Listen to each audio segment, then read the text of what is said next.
This year's Kroll Global Fraud and Risk Report survey threw up some interesting results relating to bribery and corruption and data analytics. The survey was carried out in the middle of a global pandemic, and many organisations might have been excused for putting bribery and corruption risk lower on the agenda. But based on the survey results, this couldn't have been further from the truth. The majority of organisations are giving bribery and corruption risk board-level attention. In addition, they're conducting enterprise-wide risk assessments, and a whopping 86% of respondents said that their organisation used data analytics to proactively detect bribery and corruption risk. The next obvious question was whether appropriate board-level attention, an enterprise-wide risk assessment, and the use of data analytics had resulted in a reduced impact of bribery and corruption. The answer, unfortunately, was no. 82% of respondents reported that illicit activity was having a marked and detrimental impact on their organisation. Which generates the question, why? Part of the answer is globalisation. Even before the global pandemic in 2020, businesses were considering creative solutions to addressing the challenges of an increasingly global network of operations and customer and supplier relationships. The pandemic has increased the divide between business headquarters and local operations and third-party relationships across the globe.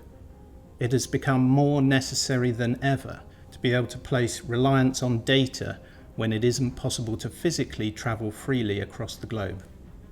This in turn places emphasis on the quality of the data being analysed. We're seeing businesses investing in more sophisticated analytical capabilities that help correlate non-traditional data sets, predict nefarious behaviour, and enhance outputs. One particular trend we're seeing is businesses looking to complement their risk assessments and analysis of internal data sets with readily available external data such as press articles, social media, and corporate record databases. This helps the people sat in headquarters who are looking at the data or the dashboard to be able to put the analysis in the broader context of the local environment around them. Despite the positive mood music around corporates doing the right thing internally, almost half of respondents in our survey cited lack of visibility over third parties, such as suppliers, customers or distributors, as their leading source of bribery and corruption risk. So what can we take from this?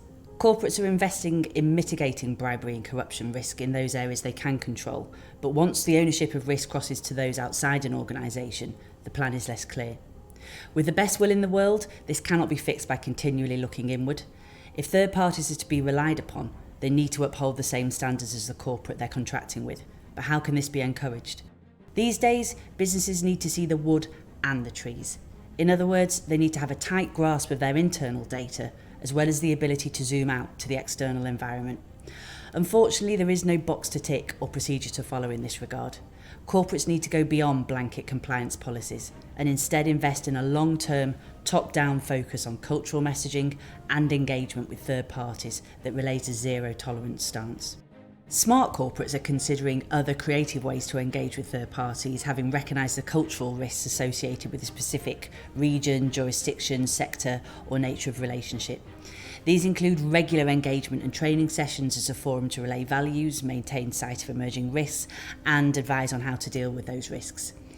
Others are requiring and, more importantly, invoking a right to audit clause in any supplier, distributor or third-party contract. Publicising a zero-tolerance stance and, more importantly, providing a forum for reporting risks and concerns, whether via a whistleblowing system or other, goes some way towards demonstrating actions rather than words. Efforts to reduce bribery and corruption risk emanating from within an organisation are no longer commendable, they're expected.